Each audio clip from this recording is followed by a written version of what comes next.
ಹೇಗಿದ್ದೀರಾ? I hope ಎಲ್ಲರೂ ಚೆನ್ನಾಗಿದ್ದೀರಾ ಅಂತ ಭಾವಿಸ್ತಾ ಇವತ್ತಿನ ವ್ಲಾಗ್ನ ಸ್ಟಾರ್ಟ್ ಮಾಡ್ತಾ ಇದ್ದೀನಿ. ಸೊ ನಿಶಾ ಗಿರೀಶ್ ಯೂಟ್ಯೂಬ್ ಚಾನಲ್ಗೆ ಎಲ್ರಿಗೂ ಸ್ವಾಗತ. ಯಾರಾದರೂ ಹೊಸ್ದಾಗಿ ನನ್ನ ಚಾನಲ್ನ ನೋಡ್ತಾ ಇದ್ದರೆ ಪ್ಲೀಸ್ ಸಬ್ಸ್ಕ್ರೈಬ್ ಮಾಡ್ಕೊಳ್ಳಿ ಮತ್ತು ಬೆಲ್ ಐಕನ್ ಬಟನ್ನ ಪ್ರೆಸ್ ಮಾಡಿಟ್ಕೊಳ್ಳಿ. ನಾನು ಹಾಕೋ ಹೊಸ ವಿಡಿಯೋಗಳೆಲ್ಲ ನಿಮಗೆ ನೋಟಿಫಿಕೇಷನಲ್ಲಿ ಬರುತ್ತೆ. ಸೊ ಇವತ್ತಿನ ದಿನ ಹೇಗಿತ್ತು ಅಂತ ನೋಡೋಣ ಬನ್ನಿ. ವಿಡಿಯೋನ ಯಾರು ಮಿಸ್ ಮಾಡ್ಕೊಳಕ್ಕೆ ಹೋಗಬೇಡಿ. ಒಂದೊಳ್ಳೆ ರೆಸಿಪಿ ಹೇಳ್ತಾ ಇದ್ದೀನಿ. ಸೊ ಈ ವಿಡಿಯೋನ ಎಲ್ಲೂ ಸ್ಕಿಪ್ ಮಾಡ್ದಂಗೆ ನೋಡಿ ಮತ್ತು ಲೈಕ್ ಮಾಡಿ ಕಮೆಂಟ್ ಮಾಡಿ. ಬೆಳಗ್ಗೆನೇ ಹೊರಗಡೆ ನೀರು ಬಿಟ್ಟಿದ್ರು. ನೀರಿನ ಕೆಲಸ ಎಲ್ಲ ಮುಗಿಸ್ಕೊಂಡು ನಂತರ ಅಡುಗೆ ಮನೆ ಕಡೆ ಬಂದೆ. ಅಡುಗೆ ಮಾಡ್ಕೊಳ್ಳೋಣ ಅಂತ ಒಂದು ಪಾತ್ರೆಗೆ ಗ್ಯಾಸ್ ಮೇಲೆ ನೀರು ಇಟ್ಕೊಂಡು 1 ಕಪ್ ಬೇಳೆನ ತಗೊಂಡಿದ್ದೀನಿ. ನಾನು ಜಾಸ್ತಿ ಜನಕ್ಕೆ ಮಾಡ್ತಾ ಇರೋದು, ಕ್ವಾಂಟಿಟಿ ತುಂಬ ಇದೆ. ನೋಡಿ 10 ನಿಮಿಷ ನನ್ನ ಮಗನ ಅಡುಗೆ ಮನೇಲಿ ಬಿಟ್ಟೋಕ್ಕೆ ಯಾವ ಪರಿಸ್ಥಿತಿ ಆಗಿದೆ ಅಂತ. ನೀರು ಚೆನ್ನಾಗಿ ಕಾಯ್ದಾದ್ಮೇಲೆ ಚೆನ್ನಾಗಿ ಬೇಳೆ ತೊಳ್ಕೊಂಡು ಬೇಳೆ ಹಾಕೋಬೇಕು. ಅದಾದಮೇಲೆ ತರಕಾರಿ, ನಿಮಗೆ ಯಾವ ತರಕಾರಿ ಬೇಕೋ ಅದನ್ನು ಆ್ಯಡ್ ಮಾಡ್ಕೊಬೋದು. ನಾನು ಕ್ಯಾರೆಟು, ಗೆಡ್ಡೆಕೋಸು ಮತ್ತು ಬೀಟ್ರೋಟ್ ಆಲೂಗೆಡ್ಡೆ ತಗೊಂಡಿದ್ದೀನಿ. ನಂತರ ಕಾಯಿ ಸ್ವಲ್ಪ ಉಪ್ಪು ಹಾಕಿ 2 ವಿಷಿಲ್ ಕೂಗಿಸ್ಕೋಬೇಕು. 2 ವಿಷಿಲ್ ಕೂಗಾದ್ಮೇಲೆ ನೋಡ್ತಾ ಇರ್ಬೋದು ಚೆನ್ನಾಗಿ ಬೆಂದಿದೆ. ಇದನ್ನ ಒಂದು ಕಡೆ ಸೋಸಿಟ್ಕೊಳ್ಳಿ. ನೀರು ಮತ್ತು ತರಕಾರಿನ 2 ಸಪ್ರೇಟ್ ಮಾಡ್ಕೊಬೇಕು. ಇವಾಗ ಮಸಾಲೆ ರುಬ್ಕೊಳ್ಳೋಣ. ಒಂದು ಮಿಕ್ಸಿ ಜಾರ್ಗೆ ಬೆಳ್ಳುಳ್ಳಿ, 2 ಈರುಳ್ಳಿ ಮತ್ತು ಸಾಂಬಾರು ಪುಡಿ. ಇದು ಮನೇಲಿ ಮಾಡಿರೋ ಸಾಂಬಾರು ಪುಡಿ. ಇದ್ರ ರೆಸಿಪಿ ಬೇಕಿದ್ರೆ ಕಮೆಂಟೆಲ್ಲ ಹಾಕಿ ನಾನು ರೆಸಿಪಿ ತೋರಿಸ್ತೀನಿ. 4 ಸ್ಪೂನ್ ಸಾಂಬಾರು ಪುಡಿ ಹಾಕ್ಕೊಂಡಿದ್ದೀನಿ. ಮತ್ತು 1 ಹೋಳು ಕಾಯಿ, ಸ್ವಲ್ಪ ಕೊತ್ತಂಬರಿ ಸೊಪ್ಪು, ಜೀರಿಗೆ ಸ್ವಲ್ಪ ಜಾಸ್ತಿನೇ ಹಾಕ್ಕೊಳ್ಳಿ, ತುಂಬ ಚೆನ್ನಾಗಿರುತ್ತೆ. ಒಂದು ಟೊಮೊಟೊನ ಆ್ಯಡ್ ಮಾಡ್ಕೊಂಡಿದ್ದೀನಿ. ಇಲ್ಲಿ ಲಾಸ್ಟಲ್ಲಿ ಹುಣಸೆಹಣ್ಣು ಹಾಕ್ಕೊಂಡು ಚೆನ್ನಾಗಿ ರುಬ್ಬಿಟ್ಕೊಳ್ಳಿ. ನಂತರ ಇವಾಗ ಪಲ್ಯಕ್ಕೆ ಒಗ್ಗರಣೆ ಹಾಕ್ಕೊತಾ ಇದ್ದೀನಿ. ಎಣ್ಣೆ ಹಾಕ್ಕೊಂಡು ಸಾಸಿವೆ ಜೀರಿಗೆ ಹಾಕ್ಕೊಂಡು ಈರುಳ್ಳಿ ಕರಿಬೇವಿನ ಸೊಪ್ಪು ಹಾಕ್ಕೊಂಡು ಚೆನ್ನಾಗಿ ಫ್ರೈ ಮಾಡ್ಕೊಳ್ಳಿ. ಸ್ವಲ್ಪ ಉಪ್ಪನ್ನು ಆ್ಯಡ್ ಮಾಡ್ಕೊಳ್ಳಿ ಇದ್ರ ಜೊತೆಲಿ. ಅದಾದಮೇಲೆ ಈರುಳ್ಳಿ ಚೆನ್ನಾಗಿ ಫ್ರೈ ಆಗಬೇಕು, ಗೋಲ್ಡನ್ ಬ್ರೌನ್ ಬರೋ ತನಕ ಫ್ರೈ ಮಾಡಿಕೊಂಡು ನಂತರ ಸಾಂಬಾರಿಗೆ ರುಬ್ಬಿಟ್ಕೊಂಡಿದ್ದೀವಲ್ಲ ಮಸಾಲೆ, ಅದನ್ನು ಹಾಕ್ಕೊಳ್ಳಿ. ತುಂಬ ಟೇಸ್ಟ್ ಬರುತ್ತೆ, ಟೇಸ್ಟ್ ಚೆನ್ನಾಗಿರುತ್ತೆ. ನಂತರ ಇದು ಹಸಿ ವಾಸನೆ ಹೋಗೋ ತನಕ ಚೆನ್ನಾಗಿ ಫ್ರೈ ಮಾಡಿಕೊಂಡು ನಂತರ ಬೇಯಿಸಿಟ್ಕೊಂಡಿರೋ ಕಾಳು ಮತ್ತು ತರಕಾರಿನ ಹಾಕಿ ಚೆನ್ನಾಗಿ ಮಿಕ್ಸ್ ಮಾಡ್ಕೊಬೇಕು. ಲಾಸ್ಟಲ್ಲಿ ಕೊತ್ತಂಬರಿ ಸೊಪ್ಪು ಹಾಕ್ಕೊಂಡು ಗ್ಯಾರ್ನಿಷ್ ಮಾಡಿಕೊಂಡ್ರೆ ಪಲ್ಯನೂ ರೆಡಿ ಆಗೋಯ್ತು. ನಂತರ ಇವಾಗ ಸಾಂಬಾರಿಗೆ ಒಗ್ಗರಣೆ ಹಾಕೊಳ್ಳೋಣ. ಒಂದು ಸ್ವಲ್ಪ ಎಣ್ಣೆ ಹಾಕ್ಕೊಂಡು ಸಾಸಿವೆ ಜೀರಿಗೆ ಹಾಕ್ಕೊಂಡು ಸಾಸಿವೆ ಸಿಡಿದ್ಮೇಲೆ ಬೆಳ್ಳುಳ್ಳಿ, ಕರಿಬೇವಿನ ಸೊಪ್ಪು ಮತ್ತು ಮೆಣಸಿನ್ಕಾಯಿನ ಹಾಕಿ ಚೆನ್ನಾಗಿ ಫ್ರೈ ಮಾಡ್ಕೋಬೇಕು. ಸ್ವಲ್ಪ ಹಿಂಗನ್ನು ಆ್ಯಡ್ ಮಾಡ್ಕೊಳ್ಳಿ. ಹಾಕ್ಕೊಂಡು ಚೆನ್ನಾಗಿ ಫ್ರೈ ಆದಮೇಲೆ ಮಸಾಲೆ ಹಾಕ್ಕೊಳ್ಳಿ. ಮಸಾಲೆ ಹಾಕ್ಕೊಂಡು ಚೆನ್ನಾಗಿ ಫ್ರೈ ಆದಮೇಲೆ ನೀರು ಎಷ್ಟಕ್ಕೆ ಬೇಕೋ ಅಷ್ಟು ಕನ್ಸಿಸ್ಟೆನ್ಸಿ ನೋಡಿಕೊಂಡು ನೀರನ್ನ ಆ್ಯಡ್ ಮಾಡ್ಕೊಬೇಕು. ಈ ಉಪ್ಪು ನೋಡ್ಕೊಳ್ಳಿ. ಇದು ನೀರನ್ನ ಬೇಳೆ ಬೇಯಿಸ್ಕೊಂಡು ಸುರ್ಕೊಂಡಿರ್ತೀವಲ್ಲ, ಆ ನೀರನ್ನ ಮಿಕ್ಸ್ ಮಾಡ್ಕೊಳಕ್ಕೆ ಹೋಗ್ಬೇಡಿ. ಅದನ್ನ ಹಾಕ್ಕೊಳ್ಳಿ, ತುಂಬ ಟೇಸ್ಟ್ ಬರುತ್ತೆ ಸಾಂಬಾರು, ಅದರಿಂದನೇ ಟೇಸ್ಟ್ ಬರೋದು. ಅದೆಲ್ಲ ಆದಮೇಲೆ ಲಾಸ್ಟ್ನಲ್ಲಿ ನಾನು ಸಾಂಬಾರನ್ನ ಜಾಸ್ತಿ ಕ್ವಾಂಟಿಟಿನಲ್ಲಿ ಮಾಡ್ಕೊತಾ ಇದ್ದೀನಿ. ಯಾಕಪ್ಪ ಅಂತಂದರೆ ಹಾಳು ಬಂದಿದ್ದಾರೆ ನಮಗೆ ಗೂಡು ಬಿಡಿಸೋದಕ್ಕೆ, ಅದಕ್ಕೆ ನಾನು ಜಾಸ್ತಿ ಕ್ವಾಂಟಿಟಿನಲ್ಲಿ ಮಾಡ್ಕೊತಾ ಇದ್ದೀನಿ. ನೀವು ನೋಡಿಕೊಂಡು ಸಾಂಬಾರು ಮಾಡ್ಕೊಳ್ಳಿ. ನಾನು ಮಾಡ್ತಾ ಇರೋ ಸಾಂಬಾರು ಒಂದು 7-8 ಜನ ಸಾಗುತ್ತೆ, ಅಷ್ಟು ಸಾಂಬಾರು ಮಾಡ್ತಾಯಿದ್ದೀನಿ. ನಿಮಗೆ ಎಷ್ಟು ಬೇಕೋ ಅಷ್ಟು ಕ್ವಾಂಟಿಟಿನಲ್ಲಿ ನೋಡಿ ಮಾಡ್ಕೊಳ್ಳಿ. ಇದ್ರ ಕಾಂಬಿನೇಷನ್ನು ಮುದ್ದೆ ಜೊತೆ ತುಂಬ ಚೆನ್ನಾಗಿರುತ್ತೆ. ನೀರು ಕನ್ಸಿಸ್ಟೆನ್ಸಿ ಎಷ್ಟು ಬೇಕೋ ಅಷ್ಟು ಆ್ಯಡ್ ಮಾಡ್ಕೊಬೇಕು. ಲಾಸ್ಟಲ್ಲಿ ಉಪ್ಪು ನೋಡ್ಕೊಳ್ಳಿ. ಇದೇ ಸೀಕ್ರೆಟ್ ರೆಸಿಪಿ. ಲಾಸ್ಟಲ್ಲಿ ಒಂದು ಸ್ವಲ್ಪ ಬೆಲ್ಲನ ಆ್ಯಡ್ ಮಾಡ್ಕೊಳ್ಳಿ. ಸಾಂಬಾರು ತುಂಬ ಟೇಸ್ಟಾಗಿ ಬರುತ್ತೆ. ಇದ್ರ ಜೊತೆಲಿ ಮುದ್ದೆ ಮಾಡ್ಕೊತಾ ಇದ್ದೀನಿ. ಹಾಳೆಲ್ಲ ಬಂದಿದ್ದಾರಲ್ಲ ಅವ್ರಿಗೂ ಮಾಡಬೇಕು, ಸೊ ಅದಕ್ಕೋಸ್ಕರ ಮುದ್ದೆ ಮಾಡ್ತಾಯಿದ್ದೀನಿ. ಇವಾಗ ಅವರು ಕೂಡ್ಬಿಚ್ಚಕ್ಕೆ ಬಂದಿದ್ದವರು ಊಟಕ್ಕೆ ಬಂದಿದ್ದಾರೆ. ಅವ್ರಿಗೆಲ್ಲ ಊಟ ಕೊಟ್ಬಿಟ್ಟು ನಂತರ ಇವತ್ತು ಅಮಾವಾಸ್ಯೆ ಆಗಿರೋದ್ರಿಂದ ಪೂಜೆ ಮಾಡ್ಕೊಬೇಕಾಗಿತ್ತು. ಅದಕ್ಕೋಸ್ಕರ ಬೆಡ್ಶೀಟ್ಗಳನ್ನೆಲ್ಲ ಒಗ್ಯಕ್ಕೆ ಹಾಕ್ತಾಯಿದ್ದೀನಿ.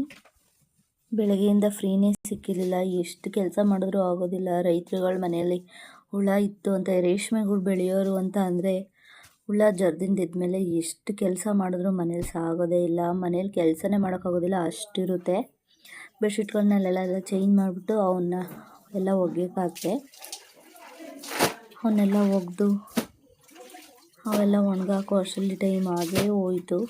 ಮನೆಯನ್ನೆಲ್ಲ ಕ್ಲೀನ್ ಮಾಡ್ಕೊಬೇಕಾಗಿತ್ತು. ಇವತ್ತು ಅಮಾವಾಸ್ಯೆ ಅಲ್ವಾ, ಪೂಜೆ ದೇವ್ರ ಸಾಮಾನೆಲ್ಲ ತೊಳ್ಕೊಬೇಕಾಗಿತ್ತು. ಅದಕ್ಕೆ ಬಿದ್ದಿದೆ ಎಲ್ಲನೂ ಕೆಲಸ ಮಾಡಿಕೊಂಡೆ. ಇವತ್ತು ಗೂಡು ಬಿಡ್ಸೋಕೆ ಬೇರೆ ಬಂದಿರೋದ್ರಿಂದ ಎಷ್ಟು ಕೆಲಸ ಇತ್ತು ಅಂದರೆ 1 ನಿಮಿಷನೂ ಫ್ರೀ ಸಿಕ್ಕಿಲ್ಲ, ಅಷ್ಟು ಕೆಲಸ ಇತ್ತು. ಅವ್ರಿಗೆ ಟೀ, ಕಾಫಿ, ಊಟ, ನಾಷ್ಟ, ನೀರು ಇದೆಲ್ಲ ಕೊಡ್ತಾನೆ ಇರಬೇಕು. ಇವತ್ತು ಅಡುಗೆ ಮನೆಯೂ ಡೀಪ್ ಕ್ಲೀನ್ ಮಾಡ್ಕೊಳ್ಳೋಣ ಅಂತ ಅಡುಗೆ ಮನೆ ಸ್ಟ್ಯಾಂಡ್ ಪಾತ್ರೆಗಳನ್ನೆಲ್ಲ ತೊಳ್ಕೊತಾ ಇದ್ದೀನಿ. ಎಷ್ಟು ಪಾತ್ರೆ ಇದೆ ಅಂತ ಅಂದರೆ ಯೂಸ್ ಮಾಡಬೇಕಾದ್ರೆ ಒಂದು ಪಾತ್ರೆನೂ ಸಿಗೋದಿಲ್ಲ ಬೇಕು ಅಂದಾಗ. ಇವಾಗ ತೊಳಿಬೇಕಾದಾಗ ಗೊತ್ತಾಗೋದು ಎಷ್ಟು ಪಾತ್ರೆ ಇದೆ ಅಂತ. ಈ ಟೈಮಲ್ಲಿ ಅಲ್ವಾ ಗೊತ್ತಾಗೋದು ಪಾತ್ರೆಗಳು ಎಷ್ಟಿದೆ ಅಂತ. ಅವನು ಎಲ್ಲ ತೊಳ್ಕೊಬೇಕಾಗಿತ್ತು. ಅವನು ಎಲ್ಲ ತೊಳೆಯೋಕೆ ಹಾಕಿ, ನಮ್ಮ ಮನೆ ತೊಟ್ಟಿ ಮನೆ ಆಗಿರೋದ್ರಿಂದ ಧೂಳು ಎಲ್ಲ ಕಡೆ ಉದುರುತ್ತೆ, ತುಂಬ ಗಲೀಜು ಆಗ್ತಾನೆ ಇರುತ್ತೆ. ನಾನು 15-20 ದಿನಕ್ಕೆ ಇದನ್ನೆಲ್ಲ ಕ್ಲೀನ್ ಮಾಡ್ಕೊತಾನೆ ಇರ್ತೀನಿ, ಆದರೂ ಅಷ್ಟು ಗಲೀಜಿರುತ್ತೆ. ಯಾವಾಗಲೂ ನಾನು ಒಂದೊಂದು ಐಟಮ್ನ ಒಂದೊಂದು ಸಲ ಡೀಪ್ ಕ್ಲೀನ್ ಮಾಡ್ಕೊಬಿಡ್ತೀನಿ. ಒಂದೇ ಸಲ ಮಾಡೋಕ್ಕೆ ಹೋದ್ರೆ ಆಗೋದಿಲ್ಲ ಅಂತ ಅವಾಗವಾಗ ಕ್ಲೀನ್ ಮಾಡ್ಕೊತಾ ಇರ್ತೀನಿ. ಅದಕ್ಕೋಸ್ಕರ ನನಗೆ ಅಷ್ಟೊಂದು ಬರ್ಡನ್ ಆಗೋದಿಲ್ಲ. ಒಂದೇ ಸಲ ಮಾಡೋಕ್ಕೆ ಹೋದರೆ ತುಂಬ ಬರ್ಡನ್ ಆಗೋಗುತ್ತೆ, ತುಂಬ ಕಷ್ಟ ಆಗುತ್ತೆ. ಅದಕ್ಕೆ ನಾನು ಒಂದೊಂದೇ ಸಪ್ರೇಟು ಕ್ಲೀನ್ ಮಾಡ್ಕೊತಾ ಇರ್ತೀನಿ. ಆವಾಗ ಫ್ರೀ ಸಿಕ್ಕಾಗೆಲ್ಲ ಕ್ಲೀನ್ ಮಾಡ್ಕೊತಾನೆ ಇರ್ತೀನಿ. ಆದ್ರೂ ಅಷ್ಟು ಗಲೀಜಾಗುತ್ತೆ, ತುಂಬ ಧೂಳು. ರೋಡ್ ಸೈಡ್ ಮನೆ ಆಗಿರೋದ್ರಿಂದ ತುಂಬ ಗಲೀಜಿರುತ್ತೆ. ಅವಾಗವಾಗ ಕ್ಲೀನ್ ಮಾಡ್ಕೊಳ್ಳೇಬೇಕು, ಅಷ್ಟು ಗಲೀಜು. ನಮ್ಮ ಮನೆಯಲ್ಲಿ 15-20 ದಿನಕ್ಕೆ ದೇವ್ರು ಮಾಡ್ತಾನೆ ಇರ್ತೀವಿ. ನಮ್ಮ ಮನೇಲಿ ದೇವರಿರೋದ್ರಿಂದ ನಾವು ಎಷ್ಟು ಕ್ಲೀನ್ ಮಾಡ್ತೀವೋ ಅಷ್ಟು ಒಳ್ಳೆಯದು ನಮಗೆ. ಆರೋಗ್ಯಕ್ಕೂ ಅಷ್ಟೇ, ತುಂಬ ಕ್ಲೀನಿಂಗಲ್ಲಿದ್ದರೆ ತುಂಬ ಚೆನ್ನಾಗಿರುತ್ತೆ. ಅದಕ್ಕೋಸ್ಕರ ನಾನು ಕ್ಲೀನ್ ಮಾಡ್ಕೊತಾನೆ ಇರ್ತೀನಿ. ಪಾತ್ರೆಗಳನ್ನೆಲ್ಲ ತೊಳೆದು ಬಟ್ಟೆಗಳನ್ನೆಲ್ಲ ಜಾಲ್ಸಿ ಹಾಕ್ಬೇಕಾಗಿತ್ತು. ಅಷ್ಟರಲ್ಲಿ ಮತ್ತೆ ಕರೆದ್ರು ಟೀ ಮಾಡ್ಕೊಬನ್ನಿ ಅಂತ. ಮಧ್ಯದಲ್ಲಿ ಬಿಟ್ಟು ಹೋಗಿ ಟೀ ಮಾಡಿಕೊಟ್ಬಿಟ್ಟು ಬಂದು ಮಿಕ್ಕಿರೋ ಪಾತ್ರೆಗಳನ್ನೆಲ್ಲ ತೊಳ್ಕೊಂಡೆ. ಪಾತ್ರೆ ಎಲ್ಲ ತೊಳೆದಾದ್ಮೇಲೆ ಬಟ್ಟೆಗಳನ್ನೆಲ್ಲ ಮಿಷಿನ್ಗೆ ಹಾಕಿದೆ. 4 ಸಲ 5 ಸಲ ಆಯಿತು ಬಟ್ಟೆಗಳು ಮಿಷಿನ್ಗೆ ಹಾಕಿ ಎತ್ತಿರೋ ಅಷ್ಟರಲ್ಲಿ. ಪಾತ್ರೆಗಳ ಕೆಲಸ ಎಷ್ಟು ಮಾಡಿದ್ರೂ ಮುಗಿತಾನೇ ಇಲ್ಲ, ಅಷ್ಟು ಪಾತ್ರೆಗಳಿತ್ತು. ಆ ಪಾತ್ರೆಗಳನ್ನೆಲ್ಲ ಮುಗಿಸ್ಕೊಂಡು ನೋಡಿ ಗೂಡು ಬಿಚ್ಚಕ್ಕೆ ಬಂದಿದ್ದಾರೆ. ಇವ್ರು ಗೂಡು ಬಿಚ್ತಾ ಇದ್ದಾರೆ. ಅವ್ರಿಗೂ ಟೀನೆಲ್ಲ ಮಾಡ್ಕೊಬಂದು ಕೊಟ್ಬಿಟ್ಟು ಪಾಪ ಇವ ಆಂಟಿ ರೇಗಿಸ್ತಾ ಇದ್ದಾರೆ. ವೀಡಿಯೋ ಮಾಡ್ತಾಳೆ, ವೀಡಿಯೋ ಹಾಕ್ತಾಳೆ. ಲಾಸ್ಟ್ ಟೈಮ್ ಬಂದಿದ್ದಾಗ ಅವ್ರು ಊಟ ಮಾಡಬೇಕಾದಾಗ ವೀಡಿಯೋ ಮಾಡಿ ಹಾಕಿದೆ. ಅದು ಅವರ ಮೊಮ್ಮಗಳು ತೋರಿಸಿ ನಗ್ತಿದ್ರಂತೆ, ಅದನ್ನು ಹೇಳ್ಕೊಂಡು ನಗ್ತಾಯಿದ್ರು.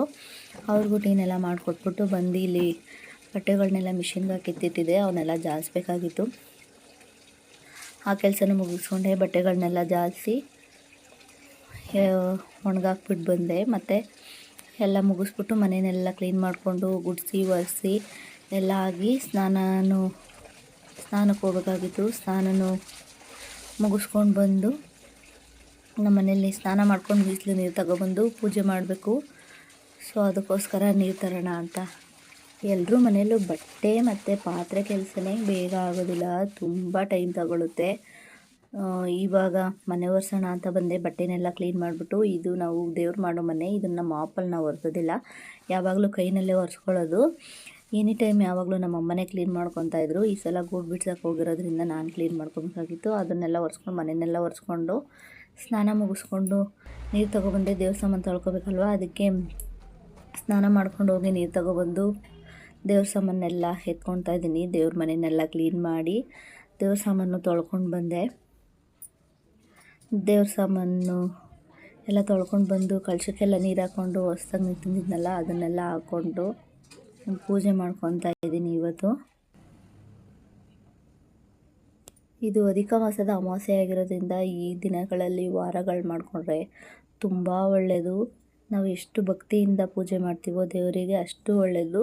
ಎಸ್ಪೆಷಲಿ ಅಡುಗೆ ಮನೇನ ತುಂಬ ಕ್ಲೀನಾಗಿ ಇಟ್ಕೊಬೇಕು. ಯಾಕಂದರೆ ಯಾರೇ ಬಂದ್ರೂ ಮೊದಲು ಅಡುಗೆ ಮನೆ ನೋಡ್ತಾರಲ್ವ, ಅದಕ್ಕೆ ಮೊದಲು ಅಡುಗೆ ಮನೇನ ನೀಟಾಗಿ ಕ್ಲೀನ್ ಮಾಡ್ಕೋಬೇಕು, ನಂತರ ಬೇರೆದೆಲ್ಲ. ಇದನ್ನೆಲ್ಲ ಮುಗಿಸ್ಕೊಂಡು ಪೂಜೆನೂ ಮುಗಿಸ್ಕೊಂಡು ಇವತ್ತಿನ ದಿನ ಇಷ್ಟೇ.